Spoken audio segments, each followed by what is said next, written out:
Bonjour chers étudiants, bonjour chers amis, la leçon du jour, le commerce international de médicaments, profitabilité, vulnérabilité. Alors, c'est un sujet d'actualité puisque aujourd'hui même, on se demande si on aura assez de curares, de morphiniques, de médicaments pour traiter correctement les gens en réanimation. Et on entend sur les chaînes de radio que l'essentiel de nos médicaments sont importés de Chine et d'Inde et que du coup, on risque d'être rapidement en rupture de stock. Alors, est-ce vrai cette situation? Alors pour ça, on peut aller voir sur des bases de données officielles, les bases de données Eurostat, c'est l'organisme de statistique de l'Union européenne, et faire des extractions. Alors c'est ce que j'ai fait en regardant pour l'année 2018 quels sont les échanges de commerce, les échanges de médicaments pour la France.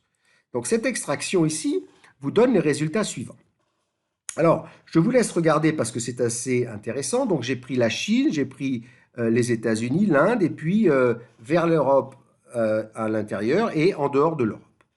Première chose que l'on constate, c'est qu'il y a beaucoup plus d'exportation que d'importation. Donc la France est, d'une certaine manière, en position avantageuse. Son commerce international de médicaments est excédentaire. C'est un des points forts du pays et du commerce extérieur français. Il y a 8 milliards d'excédents et un taux de couverture de 166%. Alors ça peut paraître effectivement étonnant, on va voir ce qu'il y a derrière ce phénomène. Mais déjà, arrêtons de dire qu'on ne fabrique plus de médicaments, on n'en exporte plus. Et si on regarde vers qui ces produits, avec qui sont échangés, c'est essentiellement échangé avec des pays proches, l'Union européenne, États-Unis. Ce sont des échanges de produits similaires, c'est-à-dire en fait un médicament contre un autre. Alors où est le problème? Le problème, il vient en fait du fait que 80% des produits actifs sont fabriqués en dehors de l'Union européenne. Alors ça, c'est le résultat d'un raisonnement qui a été basé sur la valeur ajoutée et la profitabilité des acteurs économiques, des entreprises, du Big Pharma, bon, qui ont peut-être oublié la sécurisation des approvisionnements. Puisque si on regarde comment ils fonctionnent, on s'aperçoit que leur objectif est de se concentrer sur la recherche, développement et la vente, et d'externaliser la fabrication qui est complexe et risquée sur le plan industriel. Alors ça, c'est une vieille histoire, hein. On l'avait en Angleterre déjà au XIXe siècle entre la Grande-Bretagne et les Indes. Il y avait une importation de coton brut par les firmes anglaises du Lancashire qui ensuite réexportaient des cotonnades et du textile vers l'Inde. Donc la captation de la valeur ajoutée est une vieille manie, on pourrait dire, des pays dans le commerce international. Alors, pour les médicaments, c'est un peu pareil. On peut regarder ce qui se passe et effectivement, les principes actifs sont fabriqués dans certains pays, sont importés notamment par la France, hein, et on a ici une réexportation de médicaments avec une valeur ajoutée qui est captée essentiellement par les pays développés. Alors, c'est légèrement plus compliqué que ce modèle-là. Pour regarder ce qui se passe, il faut voir la chaîne de valeur du médicament. Donc, la chaîne de valeur du médicament, c'est l'ensemble des actions qui contribuent à donner de la valeur à un médicament et ce qui fait qu'on peut le vendre à un certain prix sur le marché. Cette chaîne de valeur ici se décompose. Vous voyez, vous avez de la recherche-développement, du marketing, de l'acconditionnement emballage, de la logistique, distribution, de la fabrication. Cette valeur ajoutée, elle, bien sûr, n'est pas forcément fabriquée dans le même pays.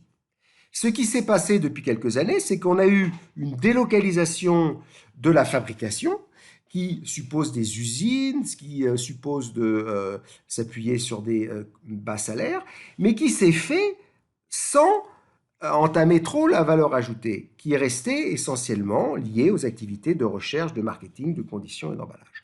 Donc ça, c'est un bon modèle de profitabilité, mais il y a un gros risque, c'est qu'effectivement, si les principes actifs viennent à manquer, hein, eh ben, on va plus pouvoir réaliser cette fabrication des médicaments. Donc, d'une certaine manière, on peut dire que la profitabilité s'appuie sur la vulnérabilité.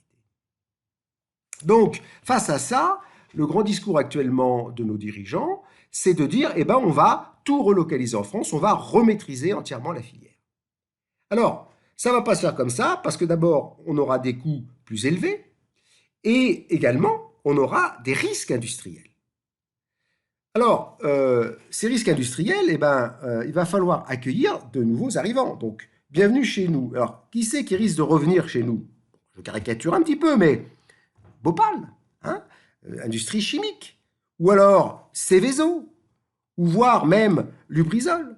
Donc, la maîtrise de la filière va entraîner d'abord, ça ne va pas se faire du jour au lendemain, ensuite on va avoir des coûts plus élevés, des risques industriels, il va falloir faire évoluer nos normes, et on peut dire que ça ne va pas être aussi simple, qu'il faudra accepter sans doute de payer plus cher certains médicaments, et la hausse de la sécurité sanitaire en matière d'approvisionnement va se faire inévitablement par la baisse des profits des entreprises du médicament ou par le renchérissement de leur prix de vente. Voilà, je vous remercie. Affaire à suivre.